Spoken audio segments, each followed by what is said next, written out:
hay inseguridad por todas partes. Y a eso agrégale que las ciudades en donde se va a realizar el Mundial las estamos viviendo hoy con crisis de movilidad, crisis hídricas, con problemas de ingobernabilidad, como es el caso de Nuevo León, que pues al menos a mí me va a dar mucha pena recibir al mundo en Monterrey, donde tú vas ahorita al aeropuerto y te tardas más de 40 minutos en llegar porque hay un caos. Tú vas al aeropuerto de Guadalajara y hay un caos. El de la Ciudad de México ni se diga, yo lo padezco todas las semanas. La ley está hecha para una secta. Y cuando haces, o sea, están en una secta morenista, es verdad. Le siguen festejando al expresidente Andrés Manuel López Obrador, al Tlatuani, que lo tocamos la mesa pasada, sale con su libro Grandeza a rescatar, entre comillas, en el juego político a la presidente, pero al final es seguir rindiendo pleitesía al Tlatuani para salvar el pellejo de sus tribados, para salvar el pellejo al círculo cercano de la secta morenista, que son las cabezas. Si tú recuerdas, ¿por qué digo secta? Porque en las sectas así es. Las sectas siempre es en pos de la cabeza principal que está en fotos por todos lados. Otra de las cuestiones negativas de las redes es que ya la gente, los hombres y las mujeres y sobre todo niños y adolescentes dejaron de pensar. Lo más grande que tiene el ser humano es su capacidad de pensar, su capacidad de discernir. ¿Y qué hacen ahora? Imitan las conductas que otros les dicen. Imitan lo que otros dicen o hacen. Incluso las famosas fake news, ya no las analizamos. La gente repite, ¿sabías tal cosa? Hasta que alguien te dice eso es fake.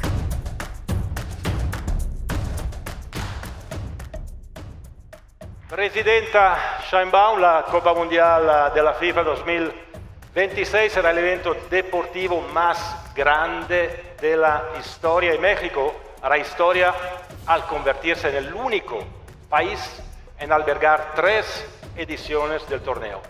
¿Qué significado tiene esto para las y los mexicanos? Bueno, estamos orgullosos, orgullosas de recibir por tercera vez la Copa Mundial. México es un país extraordinario, bello, mágico y millones visitarán nuestra nación. Además, quiero decirles que tenemos un pueblo extraordinario, trabajador y algo especial. Nosotros disfrutamos del juego de pelota desde tiempos ancestrales. Fenomenal, gracias.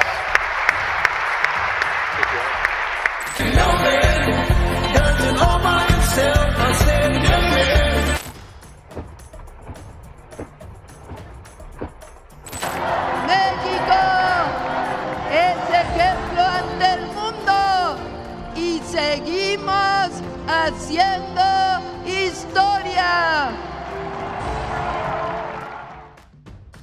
Bienvenidos a Mesa para Cuatro. Bienvenida Carolina, bienvenida Ania. Gracias. Con muchos temas, pero vamos a empezar con el tema de no queremos mundial, queremos seguridad. Y no lo decimos nosotros, lo está diciendo el pueblo bueno y sabio. Parece que se repite la historia en México, porque en el 68, en la época que sucedió todo esto en Tlatelolco, pues vimos lo de las marchas, como ahorita vimos las marchas de los estudiantes de la generación Z, de los agricultores, de los transportistas, un gobierno opresor que va en contra de este activismo, porque estás con nosotros o eres enemigo, ¿no? Entonces, en esa época decían, a Díaz Ordaz, no queremos olimpiadas, queremos revolución. Y hoy se repite la historia con esa frase de no queremos mundial, queremos seguridad. Porque, no sé ustedes, pero a mí en lo personal me parece un tanto irónico que la presidente, bueno, pues tiene que ir diplomáticamente al sorteo, ¿verdad? Salen las fotos con el presidente Trump y con Mark Carney de Canadá riéndose y como si fueran amigos, los 3 amigos de siempre. Pero tras bambalinas, el TEMEC se está deshaciendo porque se dice que va a ser un nuevo acuerdo que lo va a dejar morir.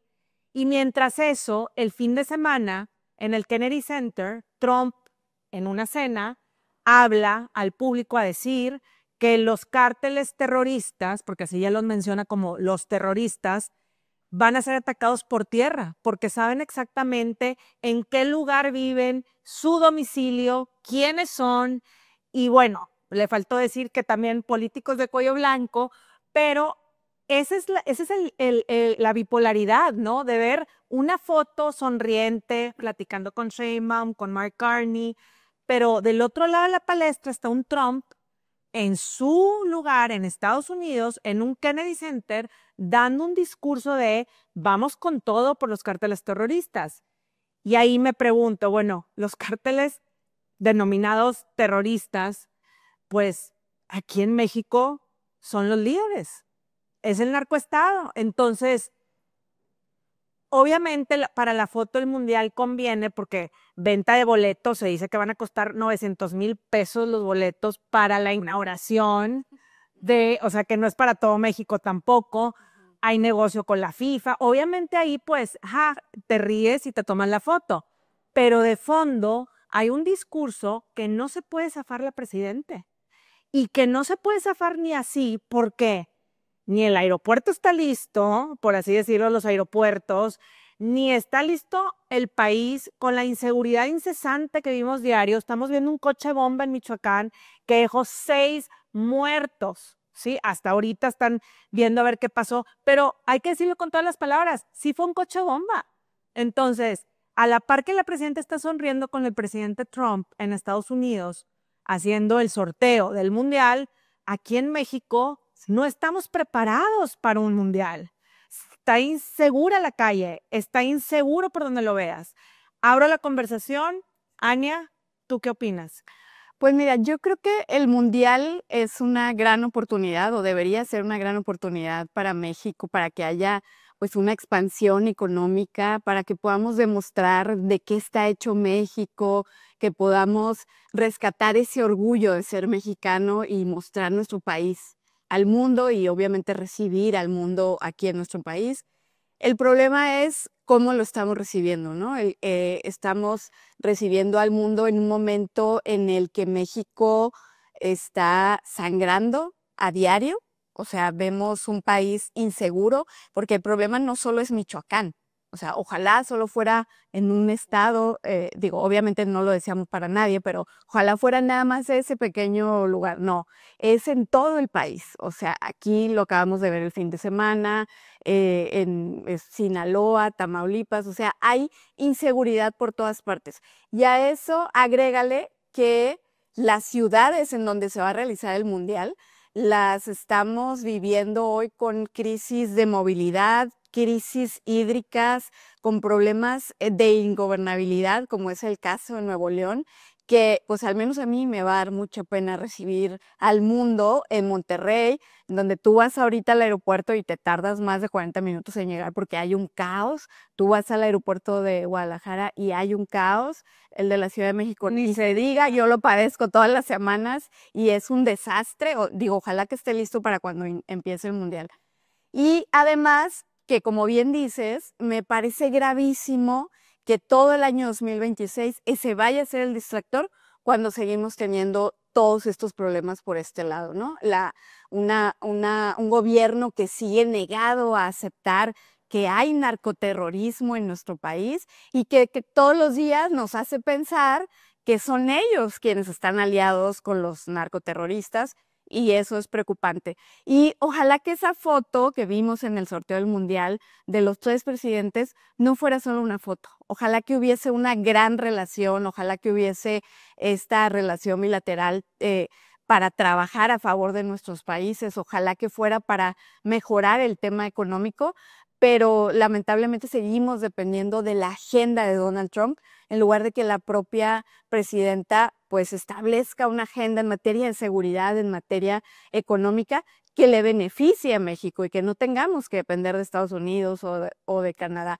¿Cómo es posible que se hable de un plan Michoacán en materia de seguridad hasta el momento en que asesinan a un alcalde de la manera como lo asesinaron delante de sus propios hijos y no se hable de un plan México en materia de seguridad para realmente combatir al crimen, que es justamente lo que nos tiene dependiendo de la agenda de Donald Trump? Entonces yo creo que tristemente no llega en el mejor momento el mundial. Ojalá fuera otra la situación, ojalá fueran otras las circunstancias, pero lamentablemente mientras este régimen continúe negando la realidad que enfrentamos, pues no vamos a poder recibir al mundo con mucha alegría.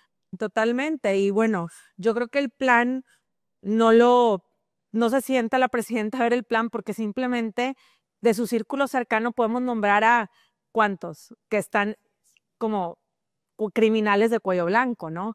Y bueno, dicen que Trump, después del sorteo, se juntó con Mark Carney y la presidenta Claudia, 45 minutos a hablar. Yo no creo que solamente hayan hablado del tema comercial de los automóviles, yo creo que ahí se tocaron temas de seguridad, porque en ambos países, tanto Canadá como México, es el tráfico de fentanilo y demás droga, ¿no? Entonces, en cuestión de tráfico de personas, etcétera. Entonces, yo creo que esa conversación sentó bases, y que el presidente Donald Trump después en Kennedy Center el fin de semana haya hecho ese discurso, me parece, bueno, que estamos hablando de dos cosas. Una cosa es la fachada y otra cosa es lo que hay detrás. Caro. Así es, pues mira, antes que nada, esta frase que tenemos de no queremos mundial, queremos seguridad, surge el día del asesinato de Carlos Manzo.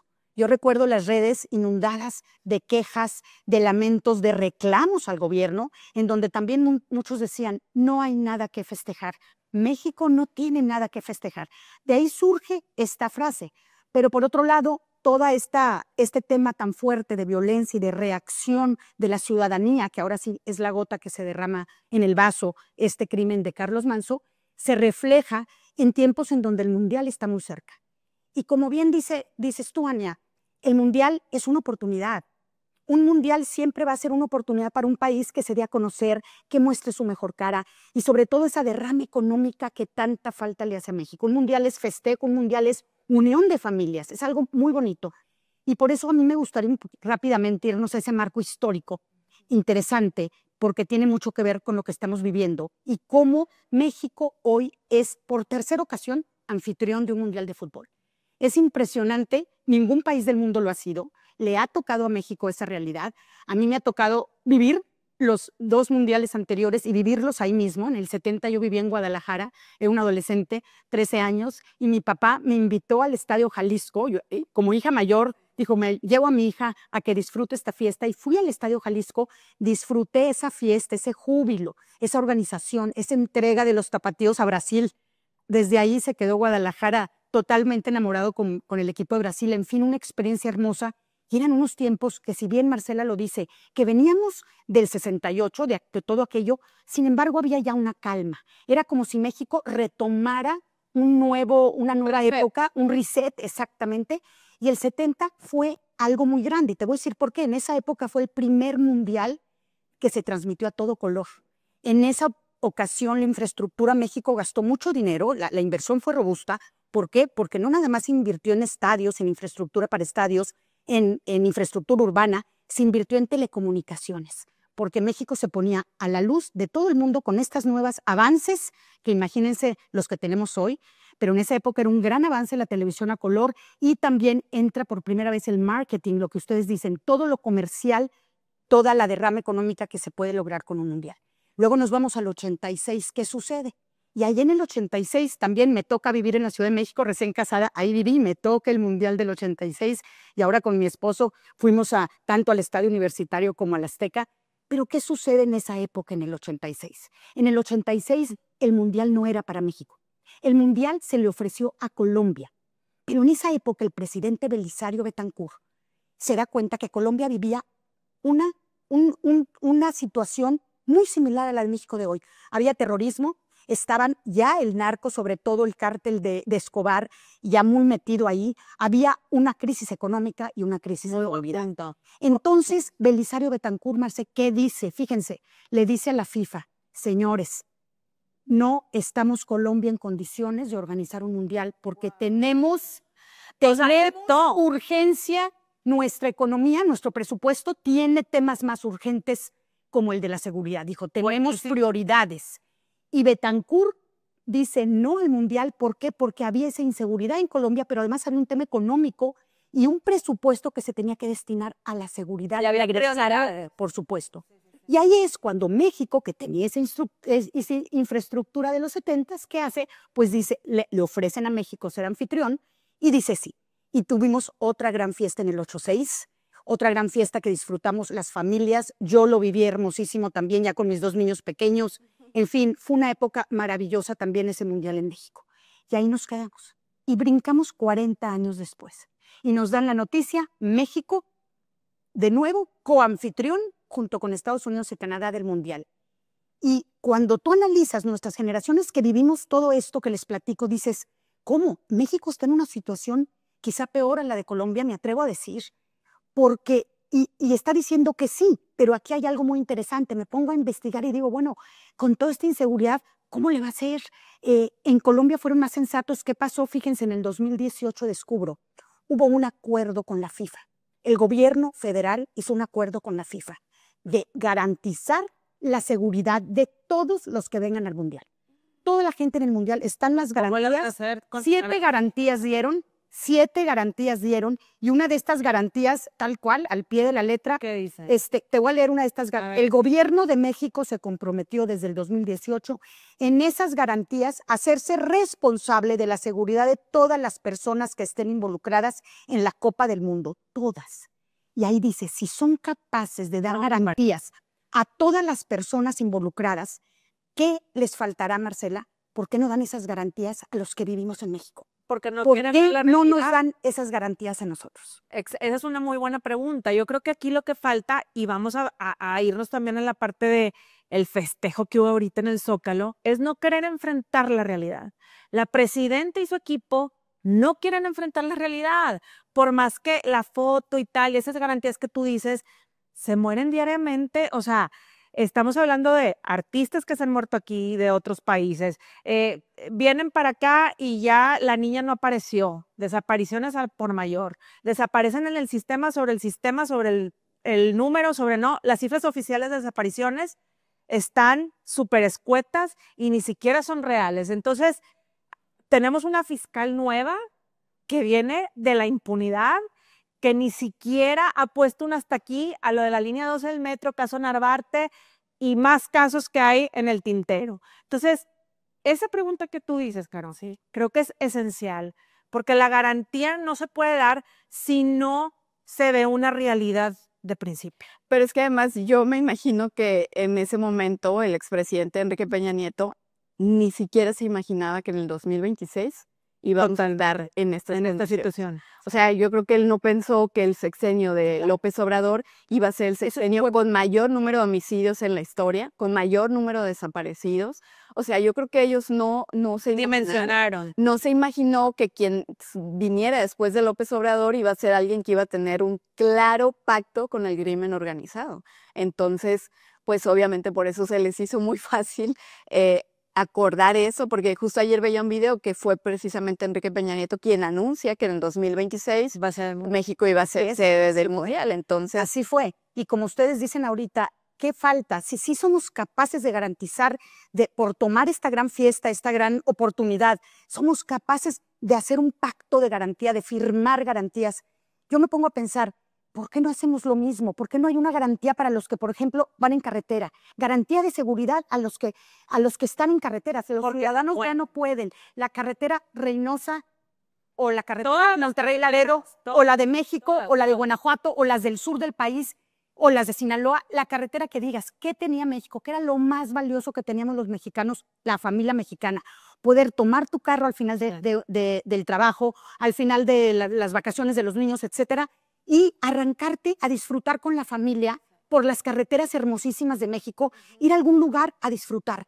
La carretera era para nosotros los mexicanos esos, como dicen, road trips o viajes en carro, lo que más recuerda a uno de la infancia es esas épocas, cuando tus papás te llevaban a la playa o a diferentes lugares, todos amontonados en el carro, en aquellos carros que no había vans, era una diversión, años luz de aquello, pero ¿por qué no volvemos? ¿Cómo es posible que no haya esa garantía? Porque suben leyes, reformas que dañan mucho, cuando podría haber, por ejemplo, carruseles en las carreteras, más vigilancia de las distintas policías municipales o fuerzas civiles, etcétera. Pero urge eso, garantía, por ejemplo, al que lo extorsionan, garantía al campo. Pero ¿cómo van a hacer cómo nos van a dar una garantía al ciudadano si estamos sumergidos en un narcoestado a conveniencia de Morena? O sea, no te pueden dar una garantía cuando ellos mismos no pueden ser los que se hagan harakiri solos porque, Claro. bueno, obviamente no van a poner, no hay seguridad por ninguna carretera. Es que ahorita, ¿quién ha tomado su coche y vamos a visitar, ahorita que hace cerca Navidad, voy a visitar a la familia? No da Llevo nada. años de no visitar unos familiares que yo antes iba cada mes por carretera. No, llevo años de no ir por carretera y en avión es más costoso. Entonces, bueno, esta vez sí, esta vez no, pues lo vas sorteando, pero las carreteras ya son otra cosa. Ya no lo piensas como dices tú, Caro, de que vamos a tomar el coche. Pero regresando al punto del mundial, entonces, pues no estamos listos, no estamos preparados. Es como, vénganse a cenar a mi casa, pero no pongo la mesa. O sea, no está preparado México para recibir un mundial. Como dices tú, Ania, ¿qué más quisiera que fuera algo de júbilo, de vengan, de derrama económica? Así es. Pero creo que les va a tronar el cohete en la mano.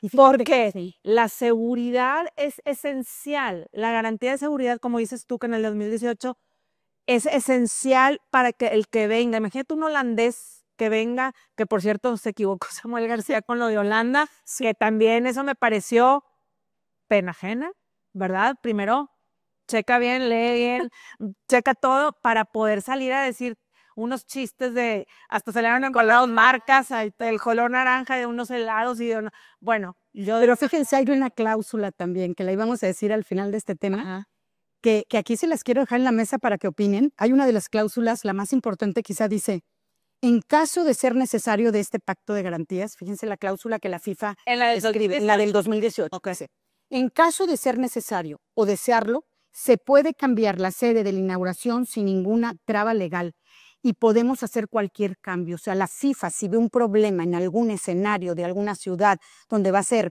algunos de los Juegos del Mundial, ellos pueden hacer cambios. Esa es otra de las más importantes garantías. Entonces, ¿qué sucede? Pues yo creo que ahorita el tema es que se pongan las pilas. Yo no diría ahorita, por ejemplo, no podemos ya cancelar un pacto, como ustedes dicen muy bien, ya se dio, la fiesta arrancó, por así decirlo, en Washington. La fiesta arranca con el presidente de Estados Unidos, de Canadá, de México. Estamos aquí en esta fiesta ya involucrados. Puede haber cosas muy positivas. Hay una frase muy mexicana que dice, ¿cómo sí puedo hacerlo? Exacto. Dime el cómo sí. Pues yo creo que el cómo sí aquí se lo podemos dar tanto a las autoridades estatales, a los gobiernos de Jalisco, al gobierno de Nuevo León y a las autoridades federales. Porque sí hay un cómo sí, fíjense, para este tema de seguridad, ellos hicieron también, el gobierno se comprometió a crear grupos especiales contra ataques terroristas, grupos especiales para detectar delincuencia, grupos especiales para detectar bombas, etcétera. Todo esto que se está comprometiendo el gobierno federal tienen, número uno, que implementar una estrategia de seguridad que les dé esa garantía a quienes vienen a México. Y número dos, como ustedes dicen, la infraestructura de aeropuertos, que todavía cuando vas al aeropuerto de la Ciudad de México dices, no puede ser que tengamos este aeropuerto. Guadalajara ya se superó, ya tiene un aeropuerto más moderno y Monterrey todavía le falta. Monterrey todavía es época de que te dejan sin slots y llega el avión y caminas kilómetros, bueno, muchísimo para llegar. Entonces, tienes que pensar cómo sí, pues tenemos un margen muy corto, Claro. pero donde yo me imagino que puede haber cambios positivos. Pero como dice Ania, para concluir, como dices tú, Ania, en la parte de ¿por qué esperarnos hasta que pase un Carlos Manso para hacer un plan Michoacán? Claro. ¿Por qué esperarnos a las garantías? Las garantías que al día de hoy no se las pueden dar al mexicano. Entonces, van a garantizar al extranjero seguridad, para el mexicano no hay garantía. Hay coche bomba, hay asesinatos, hay desapariciones, madres buscadoras que siguen buscando a sus hijos. O sea, entonces esas garantías se las tienen que dar desde ya al mexicano, no por el mundial, y enfrentar la realidad. Esos discursos en el Zócalo el fin de semana pasado, donde la presidenta dice Morena no está con la delincuencia organizada, somos un pueblo bueno y sabio que está en júbilos, mucho que festejar, nada que festejar, nada más lejos de no estar con el crimen organizado. Y pues bueno, conclusión, Ania. Pues ahí están los acuerdos, ojalá que la presidenta lo cumpla. No sé si ella está enterada, debería estar enterada. Debería estar enterada, si no, hay que pasar, pasar las notas. Sí, ojalá que se quede, pero sobre todo, como dice Caro, ojalá que desde ya se empiece más bien a garantizar la seguridad para los que aquí ya vivimos, ¿verdad? Porque si nosotros mismos no nos sentimos seguros, pues imagínate la gente, no me quiero imaginar que pueda pasar como pasó, por ejemplo, en las Olimpiadas que acaban de ser en París. Hubo muy poca gente porque había muchísimas amenazas de terrorismo. Totalmente. Y la gente obviamente protestaron, prefiere privilegiar Así es. su seguridad y la de su familia antes que ir a cualquier evento. Entonces, ojalá que no vaya a ser el caso de México. Conclusión, Pues sí. Caro. Pues conclusión, yo diría que aumentar, número uno, el presupuesto en seguridad. Ahorita el Congreso está precisamente autorizando presupuestos y está en el estire y afloje. Lo número uno tiene que ser la seguridad. Obviamente la movilidad interesa y la conclusión es esa. Es una oportunidad única para que la familia mexicana se reúna, convivan los padres con los hijos, la alegría de simplemente verlo por televisión, los restaurantes, cuántas ganancias tienen porque la gente se reúne ahí, los que no pueden pagar un boleto. Tenemos una oportunidad única de enseñar una cara del México que queremos.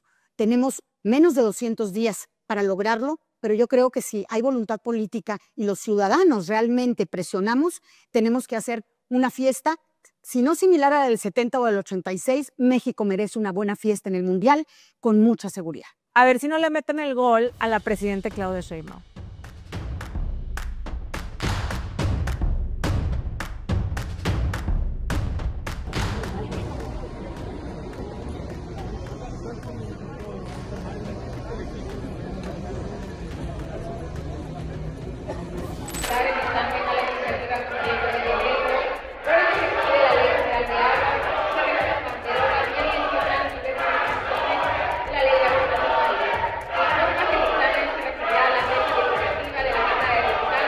Silvia Aguilar, que es de Chihuahua, por si fuera poco. Yo soy Javier Jurado Rodríguez, soy de Chihuahua.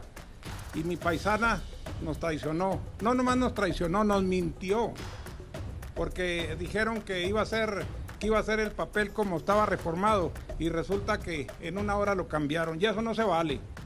Y bueno, el segundo tema, aguas con las nuevas leyes. Aguas porque, bueno, la ley del agua, ¿no? Pero estamos hablando en general de las leyes Plan C, porque yo ya las pongo dentro de un costal Plan C, de un gobierno opresor, donde quiere mandar de cierta forma y madruguetes, porque la verdad es que ni siquiera es una consulta popular, como antes las decía el expresidente Andrés Manuel López Obrador, que decía, bueno, vamos a consultar y qué opinan. Aquí no, aquí es así, nos vamos a ir por aquí y así va a ser. Y quién más que Aña, que está ahí en el ajo día a día, nos puedes contar qué está pasando con esta ley del agua y demás leyes que se están moviendo ahorita ahí pues en donde tú estás viviendo el día a día.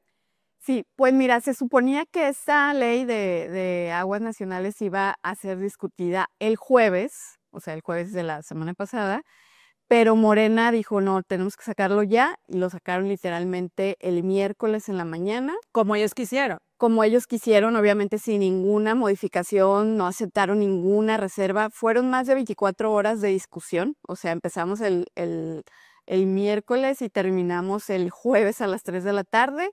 Y a las 7 de la tarde el Senado ya la había aprobado. O sea, nosotros en la Cámara terminamos de discutirla a las 2:30, 3 de la tarde. Inmediatamente pasó al Senado y en super fast track. O sea, lo más veloz del mundo. Que se pudo. Obviamente esta no es una ley de aguas, es una ley para controlar. O sea, hoy el gobierno ya va a poder controlar cada pozo, cada presa, cada río, cada concesión, todo lo O sea, que más corrupción. Más corrupción, pero además, fíjate, ellos pusieron, los de Morena,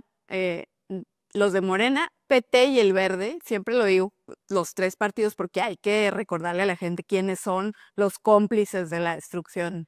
Siempre ponían ahí ese día en la sesión la foto por ejemplo, del expresidente Vicente Fox o de algunos que tienen concesiones o que tienen ranchos, etcétera. Entonces, a mí me llamó mucho la atención eso porque dije, oye, qué curioso, porque pasa otra vez lo que pasó con la destrucción del Seguro Popular, ¿no? Que decían que había corrupción, pero nunca metieron a nadie a la cárcel. Lo que pasó con el tema O de salud. de salud, con todo, del aeropuerto, o sea, con todo, ¿no? Siempre su narrativa es que hay corrupción, pero nunca investigan a nadie, nunca meten a nadie a la cárcel. Pero además algo bien curioso, pues Vicente Fox pues tiene rancho, pero es un rancho que produce, es decir, ahí hay ganado, agricultura, etcétera.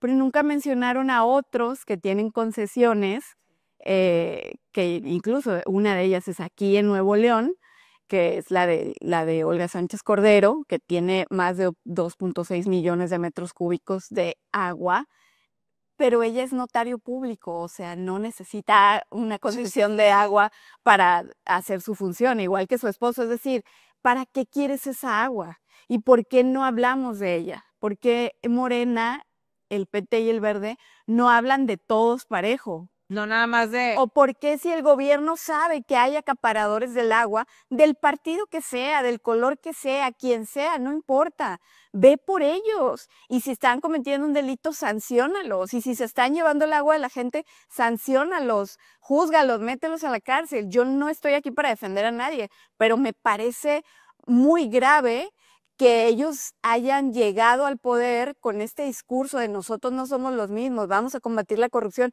Y resulta que es todo lo contrario. No solo son parecidos a los de antes, son peores, porque además se protegen entre ellos. Entonces, esta ley primero fue a base de engaños hacia los campesinos, porque les dijeron el campesino va a perder. Claro, les dijeron que iba a haber modificaciones y no hubo una sola modificación. O sea, tú imagínate 27 horas de discusión en donde la oposición estuvimos presentando reserva tras reserva, reserva tras reserva, y todas fueron votadas en contra. A mano alzada, porque además ni siquiera tienen la capacidad de estar ahí presentes en la sesión, los diputados de Morena, escuchando, discutiendo, escuchando a la oposición, no porque tengan que escuchar al PAN, sino porque aunque no les guste, nosotros representamos a otra parte de la población y porque estamos viendo qué es lo que se está haciendo mal. Entonces es una ley que va a controlar el agua totalmente, o sea, ahora ya no solo es bueno, te garantizo que con este permiso tal vez te doy una concesión y tal vez si tú la trabajas y tu rancho crece o tu propiedad la puedas heredar a tu familia para que ellos la sigan trabajando y produciendo para la propia comunidad, para el propio país. No, ahora es yo doy los permisos, yo digo quién es y yo digo si la heredas o no la heredas. O sea, es un control de la propiedad privada terrible, que además es el siguiente paso que se les dijo hacia el 2018. Van por la justicia, van por las instituciones, van por tus libertades, ahora van por tu propiedad privada que nadie te regaló, que has trabajado con el sudor de tu frente, con tus ahorros, con tus inversiones. Así es. O sea, estamos a nada. No, ya estamos ahí. Simplemente las acciones se están haciendo Entonces, poco a poco. Y lo más peligroso también es cómo le mienten a los campesinos, a los agricultores, que además, gravísimo, porque son ellos los que generan que hoy nosotros tengamos alimento en la mesa. Entonces, ¿a quién le vamos a comprar después? O sea, ellos que dicen ser anti Estados Unidos, vamos a terminar sometidos a tener que comprarle lo que se produce a Estados Unidos, porque aquí ya no va a haber manera, porque solo van a ser unos cuantos los que acaparen el agua y además acaparan el agua los que no producen nada. Porque si tú acaparas el agua y me dices que vas a producir maíz, tomate, pepino, frijol, ganado, lo que tú quieras, bueno, ya estamos hablando de otras circunstancias. Pero el agua o las concesiones más grandes hoy las tiene gente que no produce absolutamente nada. Y están protegidos bajo el régimen de Morena. O sea, casas del bienestar, chocolates del bienestar, agua del bienestar, todo del bienestar, farmacias del bienestar, pero todos... Pero bienestar ¿para quién? Para Dan Augusto, para Claudia, para los hijos de López Obrador, para Arturo Ávila. O sea, ¿para quién es ese bienestar? Pues mira, tristemente, retomando lo que tú dices, Ania, yo me doy cuenta, por más de que pienso, analizo qué los llevó a tomar estas decisiones tan descabelladas y que golpean tanto al país, creo que Morena se le olvida o no tiene mucha idea de lo que significa el sector primario del país. El campo es el sector primario.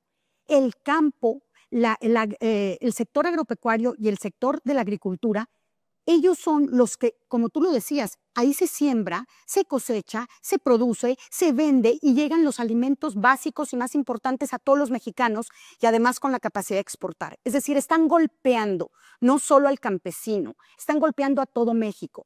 Y a mí lo que me da mucha tristeza es que hoy por hoy, como ustedes también lo decían, el tema de la propiedad privada, el campo, esas tierras de los campesinos que ya traían ciertas cantidades de agua que estaban muy bien reguladas, ese campo, ya el patrimonio de esas personas están viviendo una incertidumbre terrible.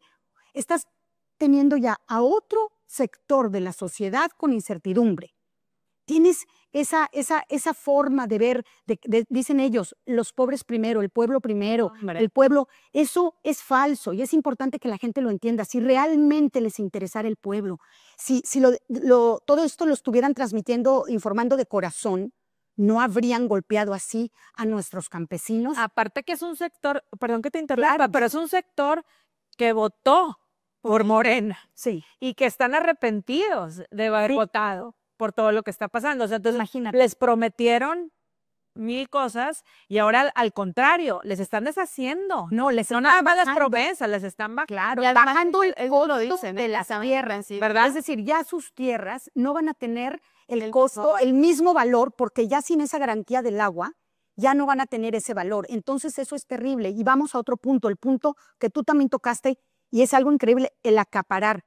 Nosotros como mexicanos nos tenemos que dar cuenta, tenemos que despertar. Morena está acaparándolo todo, al mero estilo de los dictadores de los países comunistas y socialistas. Acaparan al Poder Judicial, acaparan a los órganos autónomos, acaparan al agua. Están acaparando y poco a poco los mexicanos, entre que ahorita lo vamos a ver en el tema de que las redes sociales, nuestras preocupaciones del día a día personales, porque realmente ahorita se habla de que hay empleo y no lo hay, ese es un tema importante. Ahorita hay mucha gente, conozco familias que tienen a 4 hijos ya graduados de carreras importantes que no encuentran trabajo. Entonces, todos esos temas estamos inmersos en nuestra vida personal privada y no vemos lo que está sucediendo en el país y eso nos va a afectar a nosotros en muy corto plazo. Lo que le están haciendo al campo es para que todos los mexicanos debemos de salir en defensa del campo, salir en defensa de estas arbitrariedades que tú comentas, Ania, que tú, Marcela, dices, es increíble de verdad cómo las tienen. A mí me llama la atención, recuerdo mucho a un gran presidente en aquella época que decía que qué importante darte cuenta que cuando las cosas no se hacen transparentemente, van a afectarte tarde que temprano a ti. Cuando tú no gobiernas transparente para todos y dices, es que esto nada más afecta a un sector, no, la transparencia es para todos. Entonces, tenemos que tener claro que México ahorita atraviesa un problema grande, que los campesinos van a quedar sin certeza patrimonial, les van a mover la silla a los campesinos, pero también a todo el sector primario del país, que es nuestro alimento que llega a la mesa. Y si a eso le suman las extorsiones que están sufriendo, si le sumamos todas las extorsiones, los asesinatos a líderes en el campo y lo que está sucediendo, los precios se van a transmitir en el día a día, en los supermercados. Tú vas a ir al supermercado y el limón que costaba tanto ahora va a costar lo triple. ¿Todo por qué? Porque les están golpeando a nuestro sector más importante. Y lo más increíble, lo más increíble es que la presidenta se atreva a hacer una fiesta para festejar. Eso me parece. Ni siquiera es una fiesta para festejar sus logros, porque pues evidentemente. Bueno, pura creadora. Sino es una fiesta para festejar 7 años de la Cuarta Transformación, lo que incluye a López Obrador. O sea, la presidenta le hizo una fiesta al expresidente. Además, bueno, dices, puro acarreado. Sí, claro que juntaron mucha gente, claro que llenaron el Zócalo. A ver, son gobierno, ya estaría Dios si no lo hicieran, ¿verdad? Sí. Con recursos de los senadores, de los diputados, de los propios gobernadores. O sea, eso no nos sorprende, eso iba a pasar, porque además, si tú en tu familia recibes el apoyo a los adultos mayores o a algunos jóvenes construyendo, pues obviamente que vas a ir para que no te quiten, porque además así los condicionan, ¿no? Para que no te quiten ese apoyo. El tema no es que hayan llenado el Zócalo, eso no es nada nuevo. El tema es que lo hagan para decir que estamos celebrando la Cuarta Transformación cuando estamos enfrentando crisis de seguridad, crisis económica, crisis alimentaria, porque esta es la antesala de la crisis alimentaria. Crisis en el tema del agua, o sea, imagínate. Y además hay que recordar algo muy importante, fue la propia presidenta que le dio más agua a Texas del río San Juan, Sí. que no está establecido en el acuerdo de 1944. Eso hay que tenerlo muy claro. O sea, ella deliberadamente le dio más agua a Texas. El problema es que ahorita son los agricultores. Después va a ser la guerra por el agua. O sea, ya no solamente va a haber aquí terrorismo por el fentanilo, no solamente va a haber terrorismo porque no quieren enfrentar al crimen organizado. Va a haber una crisis y una guerra por el agua, porque pues el agua es vital, todos necesitamos agua para lo que sea. Entonces, que el propio gobierno sea, o sea, el gobierno que decía primero el pueblo, primero los pobres, es el gobierno que hoy te está quitando el agua. O sea, esa es la gravedad. Y lo más doloroso es el cinismo que tienen de ponerse a festejar cuando tienen al país en estas crisis. Ania, y por eso me gustó mucho la declaración de un senador. Me gustó la palabra y creo que es para analizarla. Dijo un senador cuando estaba defendiendo en tribuna, más bien hablando en contra, un senador del PAN, no recuerdo el nombre, tú me lo vas a recordar, que decía, se acabó el decoro. Se acabó el decoro en la 4T, porque no nada más decía, yo, por no decir la vergüenza, digo el decoro, porque es increíble que esos análisis de 124 hojas, esos dictámenes que lleva cada reforma y cada ley que se tiene que estudiar y como tú lo decías, y se tiene que consensar, se tiene que hacer algunos cambios a los artículos, etcétera, ya no se hacen, mandan el dictamen y a la hora, a las 5 horas, a las 3 horas, lo mandan a votación y lo aprueban. Es gravísimo porque la gente en México tampoco nos estamos dando cuenta de eso. Las leyes ni siquiera se están haciendo como antes, que se discutían. Es que te voy a decir cuál es la diferencia. Ahora, la ley de ahora lo que yo digo está hecha para una secta. Y cuando haces, o sea, están en una secta morenista, es verdad. Le siguen festejando al expresidente Andrés Manuel López Obrador, al Tlatuani, que lo tocamos la mesa pasada, sale con su libro Grandeza a rescatar, entre comillas, en el juego político a la presidente, pero al final es seguir rindiendo pleitesía al Tlatuani para salvar el pellejo de sus tribaros, para salvar el pellejo al círculo cercano de la secta morenista, que son las cabezas. Si tú recuerdas, ¿por qué digo secta? Porque en las sectas así es. Las sectas siempre es en pos de la cabeza principal que está en fotos por todos lados.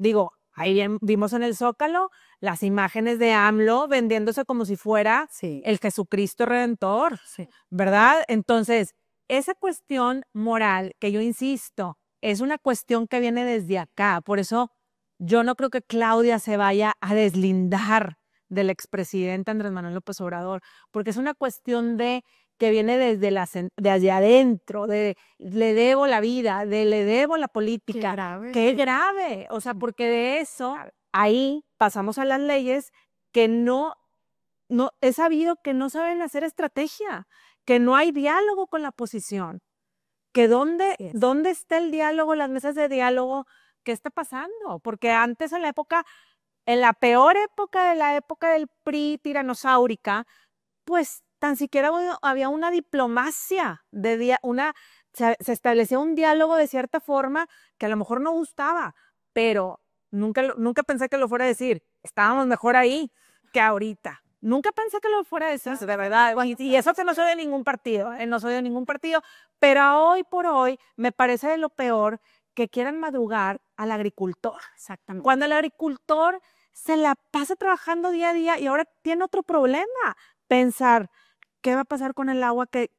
¿Por qué tiene que pensar en otro problema que le está poniendo el gobierno? Exacto. Le está metiendo el pie. Así. Cuando deberíamos de trabajar en la libertad, ¿o no? No, y tendría que ser al revés, el propio gobierno el primer interesado en fortalecer al campo. Exactamente. No, o sea, no todo lo contrario. Ya de lo contrario. Con saña, con prisa, mal hecho, con privilegios para unos cuantos. ¿Qué va a pasar, Ania? Yo sí me pregunto, ya para concluir, y tengo esta pregunta aquí desde que te vi al principio, la oposición. Mucha gente dice, oye, pero estamos metidos en todo esto, inseguridad, las leyes en fast track, tal. ¿Y dónde está la oposición? Tú eres de oposición. Dinos dónde está la oposición. Ahí estuvimos, ahí estamos siempre y llevamos, bueno, yo estoy en la oposición en la Cámara desde el 2018 y llevamos 7 años hablando con la verdad, señalando lo que está mal. El tema es que los números no nos alcanzan. La Cámara de Diputados en el 2027 tiene que cambiar radicalmente si queremos que esto cambie, porque ellos tienen mayoría calificada, porque el PT, obviamente una mayoría que se robaron, obviamente porque lo hicieron a través de trampas en el Poder Judicial, pero tiene que cambiar los números, porque ellos tienen mayoría calificada y ellos por eso, igual en el Senado, en Fast Track, cambian las leyes. Pero en la oposición estamos aquí que no hemos tenido temor de señalar la inseguridad, no hemos tenido temor de señalar que parecía o parece que fue el Estado quien aniquiló a Carlos Manzo y que es el Estado quien sigue protegiendo a los guachicoleros fiscales como a Adán Augusto. Ese es el tema, que la oposición estamos aquí, estamos presentes en las cámaras, estamos presentes en las calles. O sea, yo te aseguro que Adán Augusto jamás se para en una colonia para ver cómo está la gente o qué necesita, porque no tiene cara con qué hacerlo. Y dudo mucho que los de Morena puedan hacerlos. Quizás los que reparten la lana o los programas sociales. Los demás, te garantizo que no lo hacen. Nosotros estamos en la calle, sabemos lo que la gente necesita. Por eso sabemos que no hay medicamentos y no hay tratamientos contra el cáncer. Por eso sabemos que hay inseguridad, que no hay movilidad, porque estamos con la gente. El problema es que ellos cooptaron el poder legislativo, el poder judicial, ahora la propia fiscalía. Bueno, de la fiscalía, por ejemplo, y ahí vamos a concluir, pero hay varias preguntas. Sí. La gente se pregunta, oye, es que votó a favor Anaya, no votó tal, digo, es un rumor. Mira, ellos no necesitan el voto de Anaya ni de nadie de la Ni de nadie. Pero Ricardo Anaya votó en contra, pero y el problema no es cómo haya votado algún senador de la oposición, porque no necesitan su voto. Dije Anaya, pero sí, dicen que varios de la oposición el problema lo alegaron, ¿no? El problema es que es ilegal esa votación, porque la ley dice que el fiscal debe retirarse por una causa grave. Ya. Irte de embajador a Alemania, pues Sí. es una causa grave, ¿verdad? A mí más bien me parece que es un estate quietecito ahí, y estabas abriendo muchas carpetitas que no le gustaron al de la grandeza, que más bien parece bajeza, que no le gustaron a la propia presidenta y que no le gustaron al propio líder de Morena en el Senado. Así es. Entonces, eso es lo grave. Como haya votado algún senador del PAN o del PRI o de MC, pues digo, por supuesto que nosotros, y de hecho nosotros tuvimos consejo político el fin de semana pasado en el PAN y se dialogó de esos temas, siempre se habla de esos temas. Lo grave es que esa votación es ilegal porque no hay una causa grave para que el fiscal se retire. Lo que hay es un autoritarismo clarísimo por parte de Claudia Sheinbaum para decir, híjole, ya me hablaron de la chingada, o sea, de Chiapas, para que cambie al fiscal porque algo les está incomodando. Eso es lo grave. Y fíjate, yo para conclusión recuerdo también una frase importante. Cuanto más corrupto es el Estado, más leyes tiene. También fue una frase de un político romano que decía, y ahorita estamos viendo muchas leyes en fast track. Entonces aquí cuadran, ya te confundes, leyes que a ellos les convienen, reformas de leyes que les convienen, las están enviando al Congreso sabiendo tranquilamente que el Senado y el Congreso lo tienen mayoría, no va a pasar nada. Y aquí se está evidenciando, amigos, atención, la corrupción que hay a través de tantas leyes. Sí, entonces están estructurando todo lo que no les convenía a ellos para que ya les convenga, para que las cosas sean más difíciles cada día para los mexicanos y más sencillas para ellos.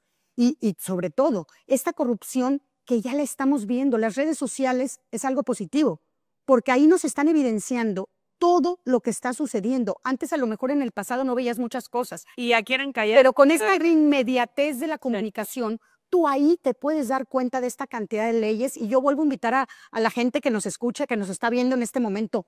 Ojo, está la corrupción metiéndose a través de las leyes. Una tras otra, en fast track. Y como dice este senador, sin decoro alguno. Aguas. No se sienten en sus laureles pensando que si a mí no me está pasando nada, no me va a pasar nada. Métanse por México. Así es.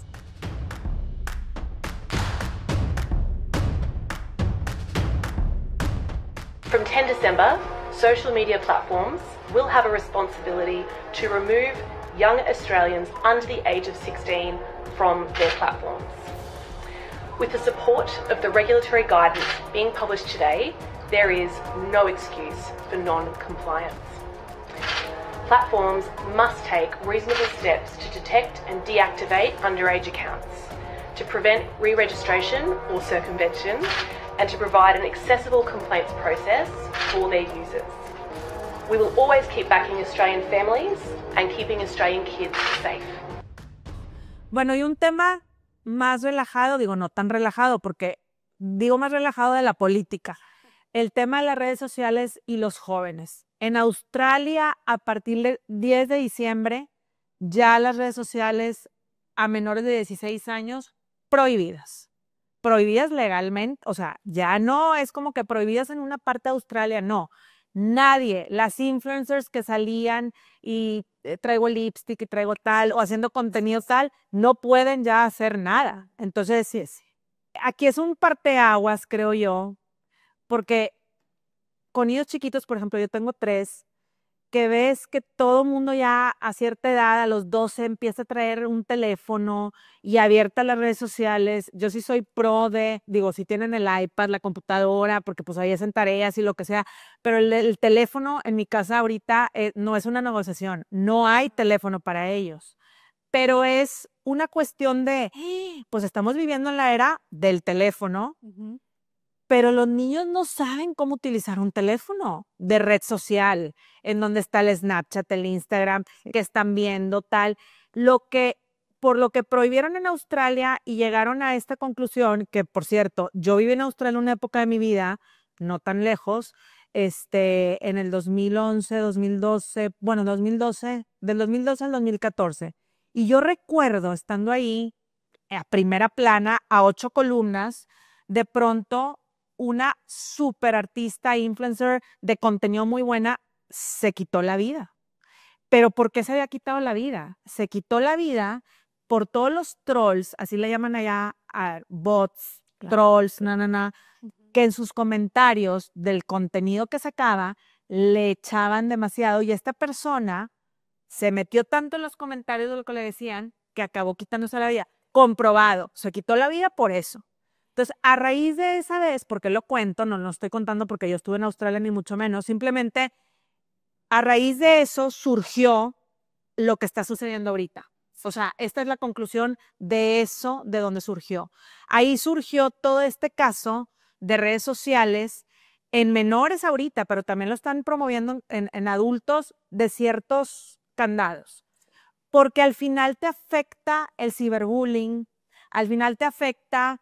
Imagínate, era una adulta, la persona que se quitó la vida, imagínate un niño pequeño. Entonces en Australia ha habido mucha gente que se ha quitado la vida por el ciberbullying, por todas estas cuestiones que no hay candados. Y bueno, es un país primermundista que nos lleva a la delantera. Aquí yo creo que ni siquiera se han volteado a ver si la red social está perjudicando a los menores. Al contrario, le das el teléfono y ponte a verlo mientras yo estoy haciendo no sé qué. Entonces, bueno, abro la conversación. Carolina, yo sí que estoy en pos de que se prohíban las redes sociales a menores. Es correcto. Mira, Marcela, este tema sin duda podría ser un congreso, podría ser un seminario de 3 días o más, porque hay mucho que analizar. Pero nos vamos a ir a los puntos más importantes. Sí, definitivamente el siglo XXI se abre con todas estas nuevas tecnologías que nos llegan cada día con una fuerza y nosotros sin estar preparados. Llegan estas nuevas tecnologías que para empezar son un beneficio, porque un avance tecnológico siempre va a ser un beneficio para la humanidad, pero el tema aquí fue que las tecnologías son instrumentos.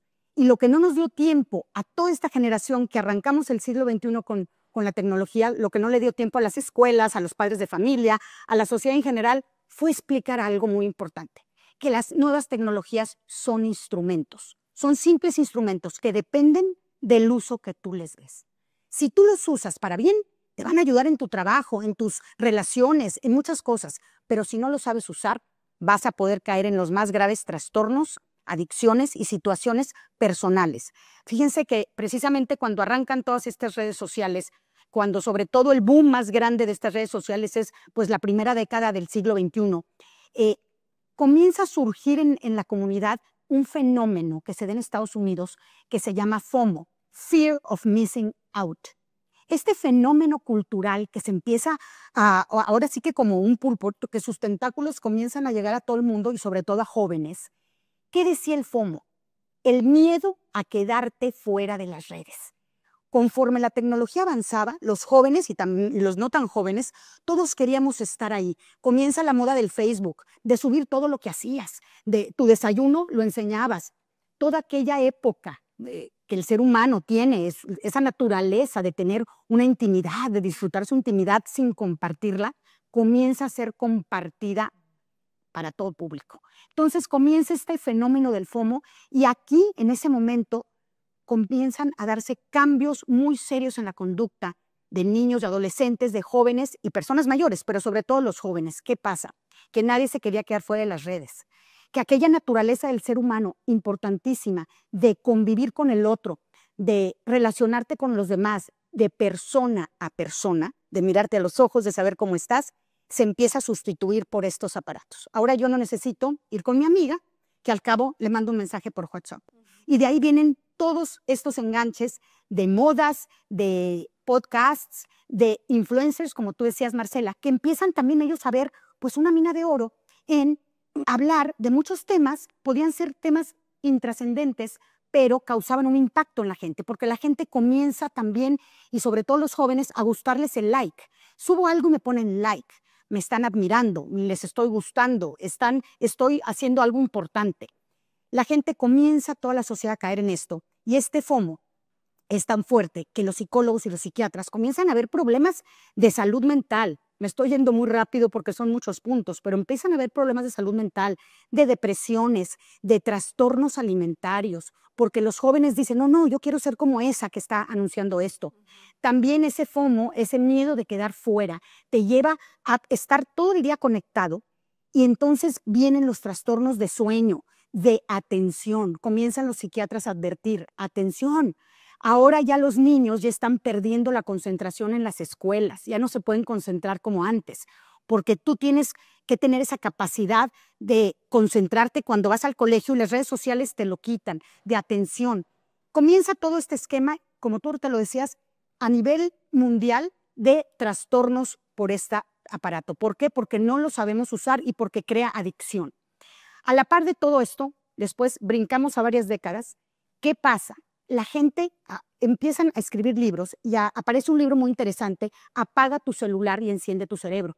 Este libro tan interesante lo escribe Pablo Muñoz, un argentino que vive en Canadá, asombrado de todos los efectos colaterales que estas redes estaban trayendo a los jóvenes.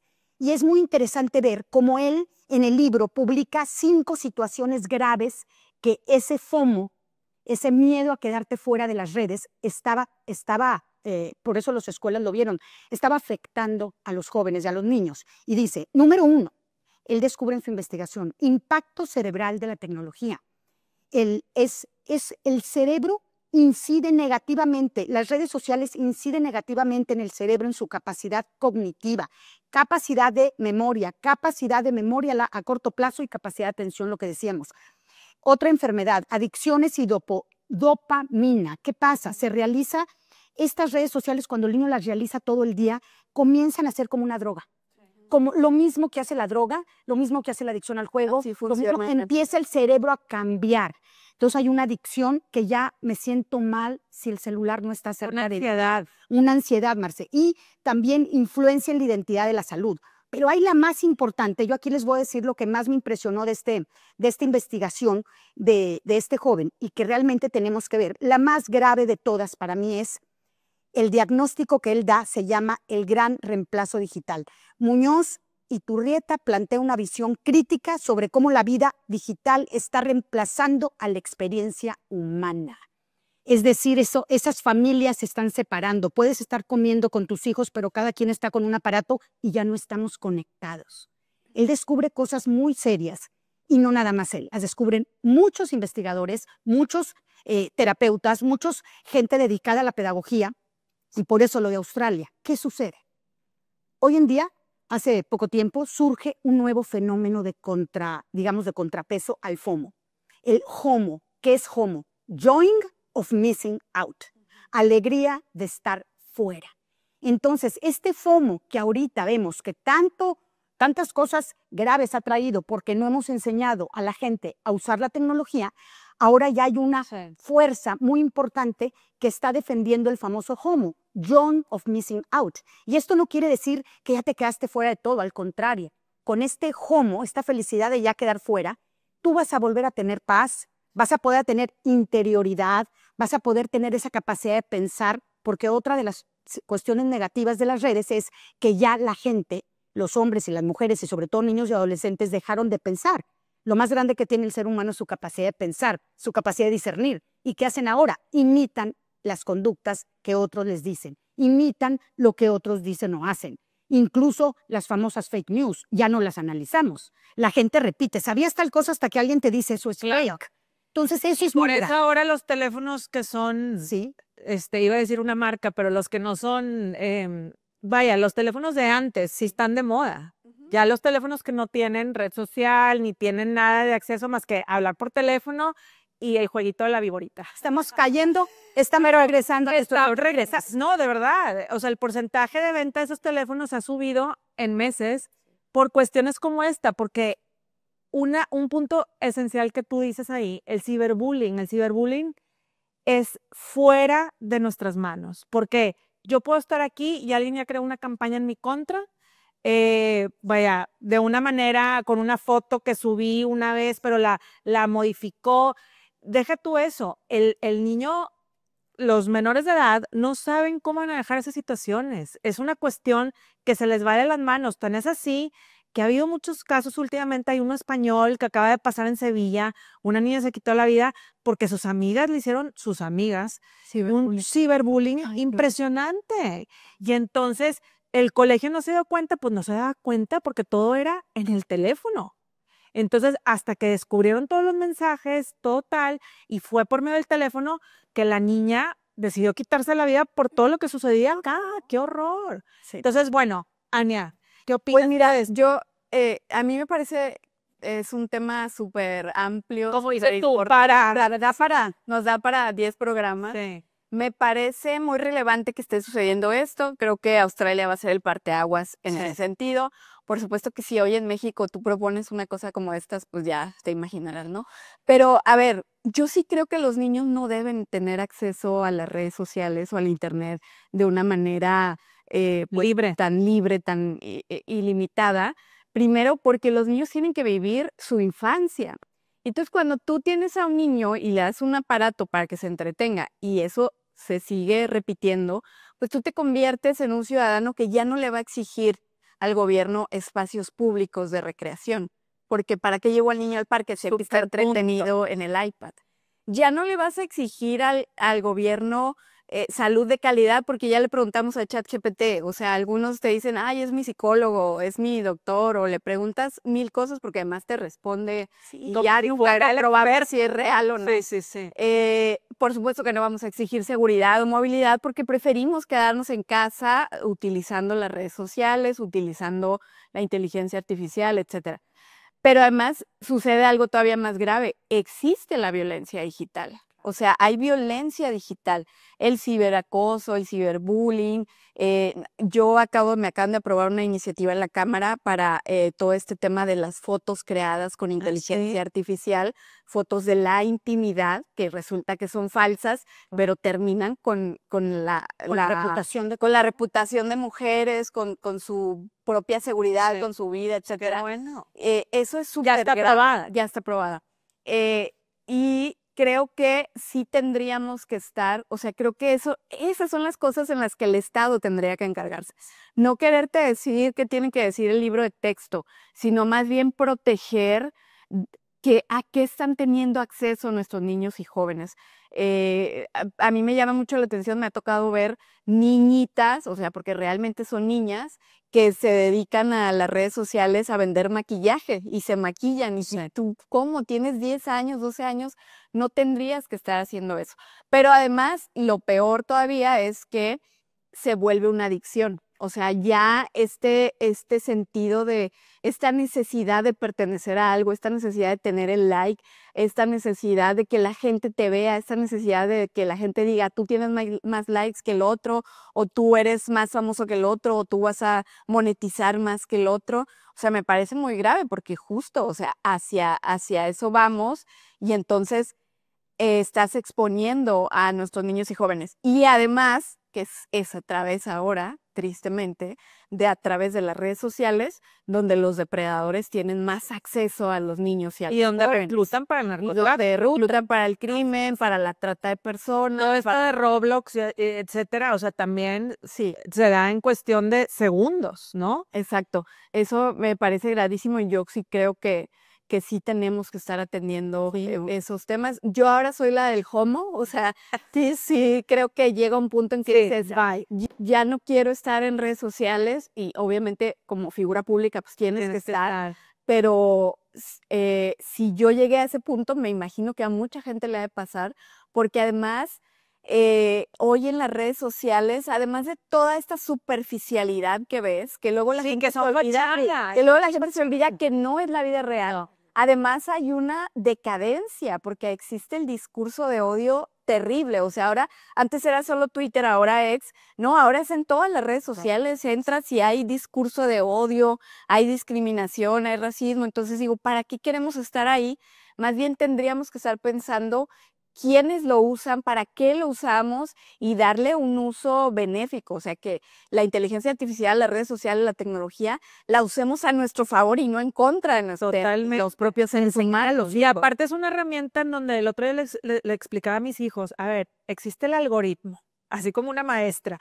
¿Qué es algoritmo? No, bueno, si tú ya viste esto y tal y tal y tal, en YouTube Kids, por ejemplo, pues ya te va a salir siempre esa chava que te pone, porque de repente...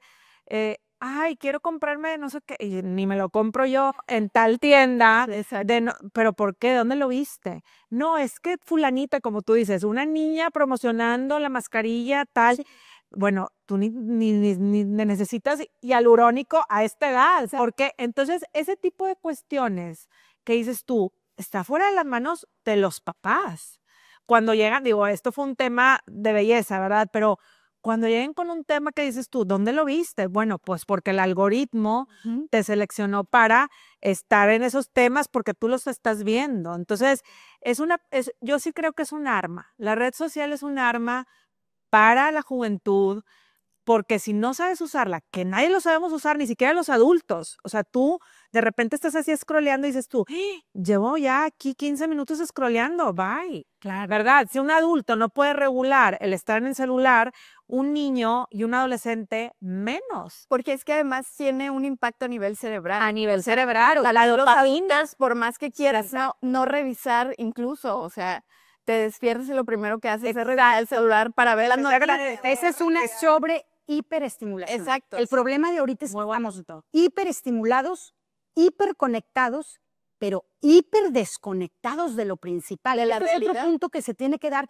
que podemos conectar con la realidad de México o muchas otras realidades. ¿Por qué México no despierta? ¿Por qué sucede esto?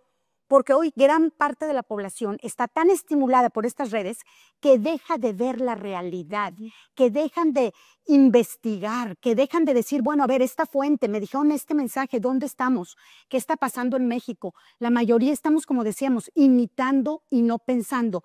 Pero fíjense, últimamente yo escucho a muchos padres de familia que se quejan y que están tratando de quitarles a sus hijos el celular, el iPad, de limitarles el tiempo del uso. Los veo muy preocupados, pero hay algo que no se dan cuenta a lo mejor los padres de familia jóvenes, de niños y de adolescentes, que si ellos no ponen el ejemplo, es imposible que sus hijos lo logren.